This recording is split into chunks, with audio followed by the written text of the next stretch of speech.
Hello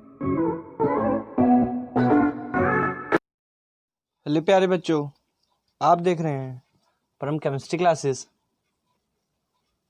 आज की video में हम नाइट्रोजन परिवार के अन्य गुणों के बारे में बात करेंगे।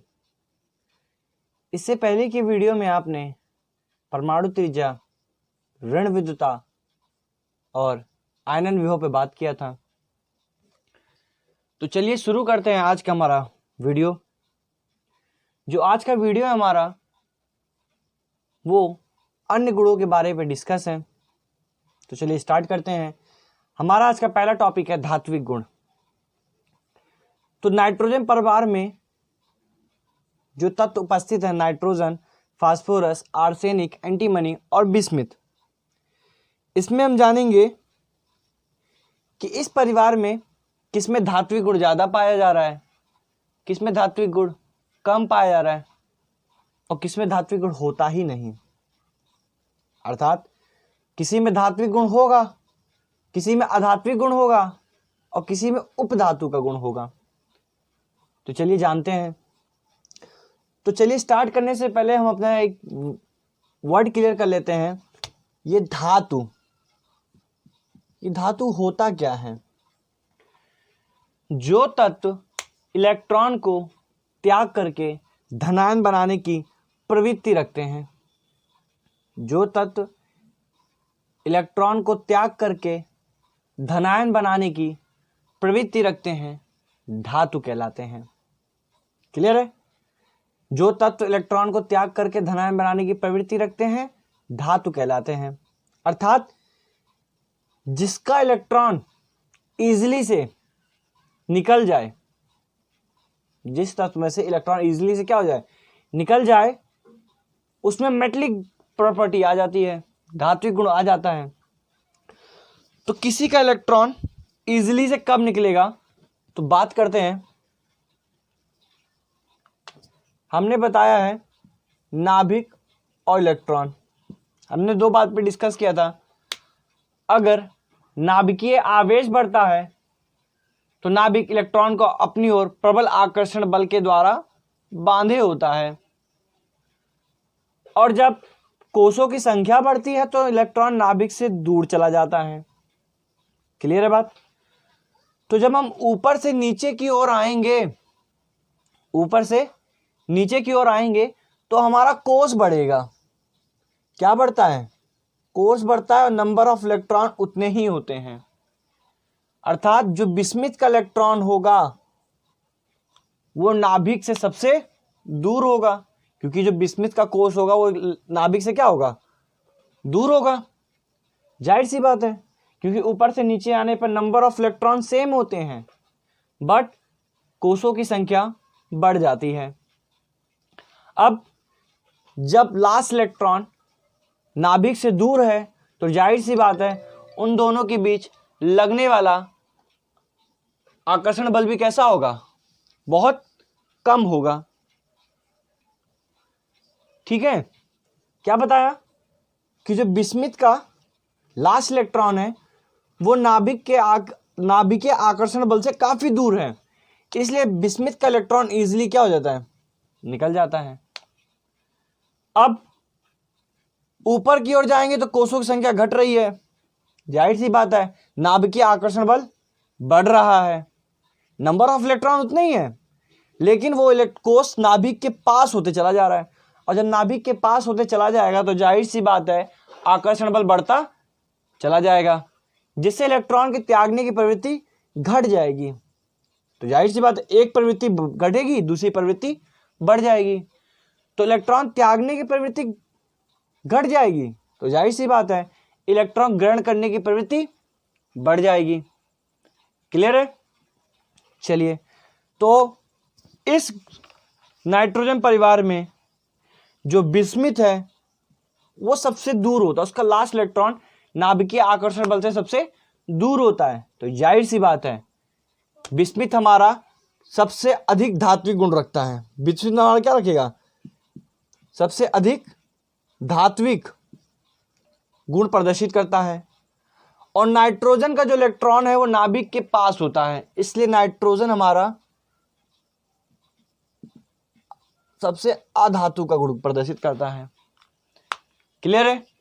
सबसे प्रबल धात्विक कौन हो गया? बिस्मिथ। और अधातु का गुण सबसे ज्यादा किसमें पाया जाएगा? नाइट्रोजन में। क्लियर है? नेक्स्ट टॉपिक है हमारा संयोजकता, जिसको हम वैलेंसी कहते हैं। तो ये संयोजकता किसे कहते हैं? संयोजकता है क्या? अर्थात किसी परमाणु द्वारा जितने इलेक्ट्रॉन को त्यागा गया है या जितने इलेक्ट्रॉन को ग्रहण किया गया है उसकी संयोजकता कहलाती है। तो जाहिर सी बात है, नाइट्रोजन के परिवार के बाह्य कोश में 3-3 इलेक्ट्रॉन होता है सभी के। नाइट्रोजन परिवार के बाह्यतम कोश में सबके कितने इलेक्ट्रॉन होता है? 3-3 होता है। तो जाहिर सी बात है, नाइट्रोजन या तो नाइट्रोजन परिवार 3 इलेक्ट्रॉन को त्याग सकता है और 3 इलेक्ट्रॉन को ग्रहण कर सकता है। अब केवल मैं नाइट्रोजन की बात करूं तो नाइट्रोजन में 1s2 2s2 2p3 है। तो जरा ध्यान दीजिए, नाइट्रोजन के पास d ऑर्बिटल नहीं है तो उसकी संयोजकता कितनी होगी? 3 है। लेकिन फास्फोरस की बात करूंगा 1s2 2s2 2p6 3s2 3p3 और फिर क्या होगा? 3d0। तो नाइट्रोजन की तरह सामान्य संयोजकता इसकी भी 3 होगी, लेकिन जब एक्साइटेड स्टेट करेंगे तो एक इलेक्ट्रॉन उठकर डी में आ जाएगा। तो अयुग्मित इलेक्ट्रॉन एक यहां पर है, 3 यहां पर है और एक यहां पर है। अब टोटल संयोजकता कितनी होगी इसके पास? 5। तो जाहिर सी बात है, नाइट्रोजन परिवार में सभी तत्वों की सामान्य संयोजकता 3 होती है और नाइट्रोजन को छोड़ करके फास्फोरस, आर्सेनिक, एंटीमनी और बिस्मिथ की संयोजकता 5 होती है। 3 के साथ साथ 5 भी होती है। जाहिर सी बात है, क्योंकि बाह्य कोश में इसके पास 3 इलेक्ट्रॉन तो है ही है, लेकिन नाइट्रोजन के पास डी उपकोष नहीं होता है, जिसकी वजह से नाइट्रोजन क्या करता है?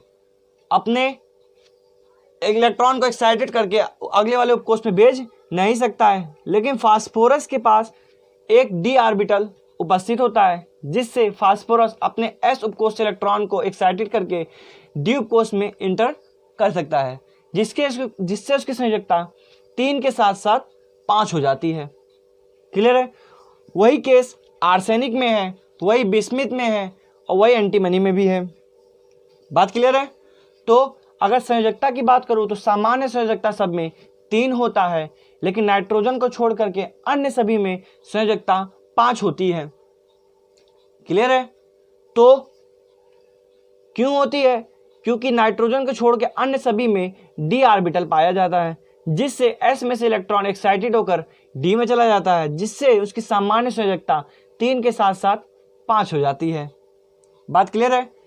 एक क्वेश्चन से आपको एक चीज को क्लियर कर देते हैं हम।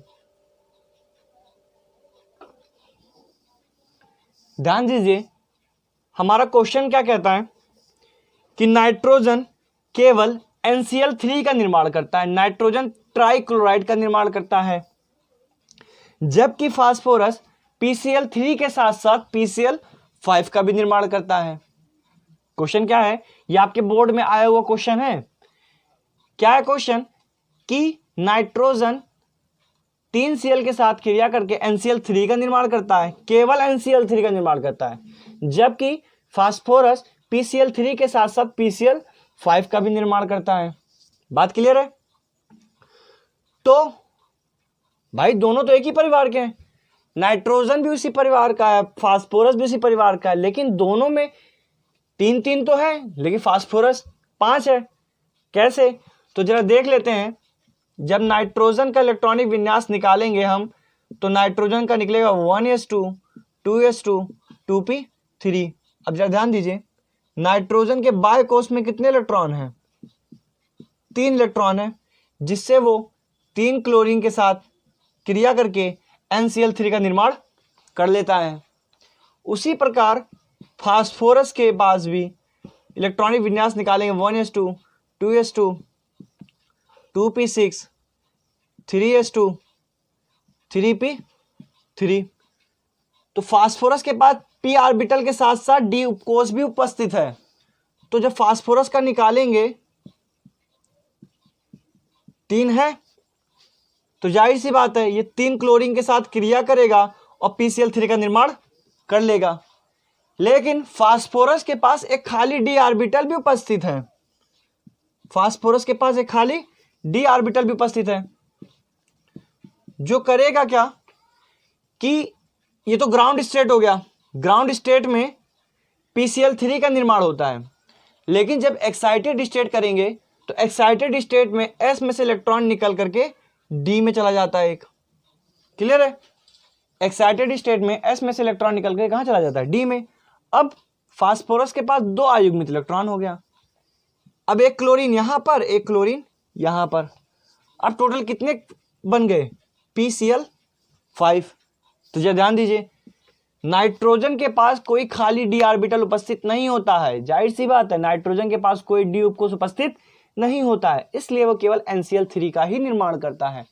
लेकिन फास्फोरस का जब ग्राउंड स्टेट की बात करेंगे तो फास्फोरस भी है PCl3 का निर्माण करेगा, लेकिन फास्फोरस के पास p उपकोष के साथ साथ d उपकोष भी पाया जाता है, जिससे एक्साइटेड स्टेट में S उपकोष से एक इलेक्ट्रॉन निकल करके किधर क्यों चले जाते हैं? d उपकोष में, जिससे दो और अयुग्मित इलेक्ट्रॉन प्राप्त होते हैं और 2 और क्लोरीन के परमाणु जुड़ करके PCl5 का निर्माण करते हैं। क्लियर है? फिर से ध्यान दीजिए कि नाइट्रोजन केवल NCl3 का निर्माण करता है, लेकिन फास्फोरस PCl3 के साथ साथ PCl5 का निर्माण करता है। तो क्या रीजन बताया कि नाइट्रोजन के पास केवल p उपकोष पाया जाता है और p उपकोष में केवल 3 अयुग्मित इलेक्ट्रॉन होते हैं, जिसे 3 क्लोरीन परमाणु जुड़ करके NCl3 का निर्माण करते हैं। तो जाहिर सी बात है, नाइट्रोजन परिवार में फास्फोरस भी उपस्थित है, तो फास्फोरस के पास भी बाह्यतम कोष में 3 इलेक्ट्रॉन है। तो 3 इलेक्ट्रॉन अयुग्मित है और वो 3 के साथ क्लोरीन साझा करता है, PCl3 का निर्माण करता है। लेकिन फास्फोरस के बाह्यतम कोष में d ऑर्बिटल d उपकोष खाली होता है, इलेक्ट्रॉन नहीं है, लेकिन है तो जब 3s 3p और 3d लिखते हैं तो d में इलेक्ट्रॉन भले नहीं है, लेकिन वो खाली तो है।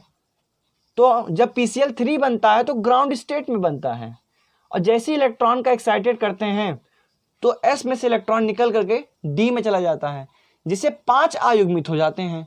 3 तो था ही पहले से, 2 और हो गया, जिससे PCl3 के साथ साथ PCl5 का भी निर्माण हो जाता है। क्लियर है? हमारा नेक्स्ट क्वेश्चन है, अमोनिया का क्वथनांक फास्फीन से अधिक होता है क्यों?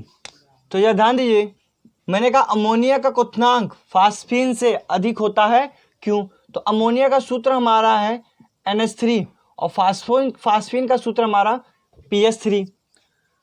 तो NH3 में हमारे पास NH बॉन्ड है और फास्फोरस में हमारे पास PS बॉन्ड है।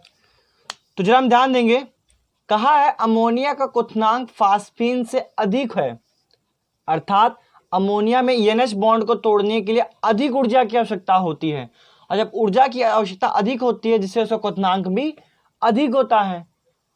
और जाहिर सी बात है, नाइट्रोजन और हाइड्रोजन के बीच प्रबल इसका बॉन्ड इतना स्ट्रांग है जिससे इसको तोड़ने के लिए अधिक ऊर्जा की आवश्यकता होती है। लेकिन फास्फोरस और हाइड्रोजन के बीच जो बॉन्ड है वो वीक है, जिसको तोड़ने के लिए अधिक ऊर्जा की आवश्यकता नहीं होती है। चलिए जानते हैं वो कैसे। हम बात करते हैं, हाइड्रोजन कॉमन है तो हाइड्रोजन को अलग कर लेते हैं। हम बात करते हैं नाइट्रोजन और फास्फोरस की। नाइट्रोजन और फास्फोरस की बात करेंगे तो 1s2 2s2 2p3। फास्फोरस का निकालेंगे 1s2 2s2 2p6 3s2 3p3। तो यह ध्यान दीजिए, नाइट्रोजन का जो p उपकोष का ऑर्बिटल है, जाहिर सी बात है ये हमारा दूसरे कोष में है और फास्फोरस उससे आगे वाले में है। मतलब जरा देखिए ध्यान से, ऊपर से नीचे आने पे क्या बढ़ रहा है? कोष बढ़ रहा है, और कोष जब बढ़ेगा तो इलेक्ट्रॉन नाभिक से दूर हो जाएगा, और जब इलेक्ट्रॉन नाभिक से दूर हो जाएगा तो उसके पास नाभिकीय आकर्षण बल कम होगा। मेरी बात को ध्यान से सुनिए, फास्फोरस का जो लास्ट इलेक्ट्रॉन है वो तीसरे उपकोष में है, तीसरे कोष में है, और नाइट्रोजन का दूसरे कोष में है। तो जाहिर सी बात है, जिस पे प्रबल नाभिकीय आकर्षण बल लगेगा वो मजबूती से बंधा रहेगा, और जिस पे नाभिकीय आकर्षण बल कम होगा वो इजीली से इलेक्ट्रॉन निकल जाएगा। तो फास्फोरस का जो लास्ट इलेक्ट्रॉन है वो तीसरे कोष में है, जिसकी वजह से इलेक्ट्रॉन इजीली से निकल जाता है, मतलब थोड़ी सी ऊर्जा दिए और ये पीएच बॉन्ड क्या हो जाता है, ब्रेक हो जाता है। लेकिन जो नाइट्रोजन है वो दूसरे कोष में पाया जा रहा है, जिससे उस पर नाभिकीय आकर्षण बल प्रबल है, और जब नाभिकीय आकर्षण बल प्रबल है तो नाभिक इलेक्ट्रॉन को अपनी ओर प्रबल आकर्षण बल के द्वारा खींचे हुआ है, जिससे नाइट्रोजन का NH बॉन्ड क्या हो जाता है, मजबूत हो जाता है। और जब मजबूत हो जाता है तो इसको तोड़ने के लिए अधिक ऊर्जा की आवश्यकता होती है, और जब ऊर्जा की आवश्यकता अधिक होगी तो जाहिर सी बात है उसका क्वथनांक भी अधिक होगा। अब सिंपल सी बात करते हैं, हमने एक वर्ड लिखवाया था ऋण विद्युता। क्या लिखवाया था, ऋण विद्युता, क्लियर है, लिखवाया था ऋण विद्युता। तो ऋण विद्युता में क्या था कि नाभिक इलेक्ट्रॉन को प्रबल आकर्षण बल के द्वारा क्या होता है, खींचे रखता है। जब दो परमाणुओं के बीच एक साथ संयोजक आबंध बना होता है तो जब वो नाभिक वो इलेक्ट्रॉन युग्म इलेक्ट्रॉन जब किसी एक परमाणु की ओर खिसक जाता है, उस पे माइनस का चार्ज दूसरे वाले पे प्लस का चार्ज, इसी गुण को ऋण विद्युता कहते हैं। अर्थात जिसकी ओर खिसका है उसका नाभिक इस इलेक्ट्रॉन को अपनी ओर आकर्षित किया है। सिंपल सी बात है।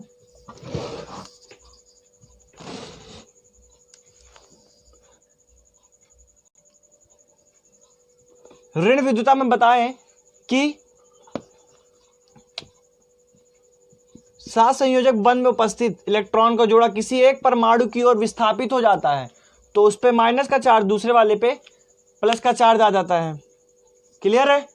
अब होगा क्या, इसी को ऋण विद्युता कहते हैं, इसी गुण को ऋण विद्युता कहते हैं। जरा ध्यान दीजिए, ये इलेक्ट्रॉन इसी पे क्यों गया, क्योंकि बी का नाभिकीय आकर्षण बल ज्यादा था, इसलिए नाभिक ने इलेक्ट्रॉन को अपनी ओर आकर्षित कर लिया। उसी प्रकार नाइट्रोजन का जो परमाणु होता है उस पर उसकी ऋण विद्युता का मान ज्यादा होता है, इसलिए नाभिक उसको प्रबल आकर्षण बल के द्वारा बांधे होता है, इलेक्ट्रॉन को त्यागने नहीं देता है। लेकिन फास्फोरस का जो तीसरे कोष में पाया जा रहा है इसलिए वो नाभिक से दूर होता है, और नाभिक से दूर होने की वजह से वो इलेक्ट्रॉन को इजीली से निकाल देता है। क्लियर है। एक बार फिर से देख लीजिए, अमोनिया का क्वथनांक फास्फीन से कम होता है। क्यों? क्योंकि फास्फोरस का जो लास्ट इलेक्ट्रॉन है वो तीसरे कोष में पाया जा रहा है, और नाइट्रोजन का दूसरे कोष में। जो इलेक्ट्रॉन नाभिक से जितना ज़्यादा दूर होगा उस पर नाभिकीय आकर्षण उतना ही कम होगा, और नाभिकीय आकर्षण बल जितना कम होगा वो इलेक्ट्रॉन इजीली से निकल जाएगा। जाहिर सी बात है, ऊर्जा कम लगेगी तो क्वथनांक भी कम होगा। और फास्फोरस नाइट्रोजन में लास्ट इलेक्ट्रॉन नाभिक के पास है, इसी वजह से वो इलेक्ट्रॉन पे प्रबल आकर्षण बल के द्वारा बांधा होता है, इलेक्ट्रॉन को त्यागने नहीं देता है। और जब इलेक्ट्रॉन को त्याग नहीं पाएगा तो ऊर्जा ज़्यादा देनी पड़ेगी, और ऊर्जा ज़्यादा देनी पड़ेगी तो जाहिर सी बात है उसका क्वथनांक भी अधिक होगा। तो क्लियर है। आज की वीडियो में हमने अपने दो गुणों पे और गुणों के आधार पे दो क्वेश्चन के बारे में डिस्कस किया। नेक्स्ट वीडियो में हम नाइट्रोजन परिवार में अमोनिया बनाने की विधि पे बात करेंगे, और आज की क्लास यहीं पर समाप्त होती है। Thank you.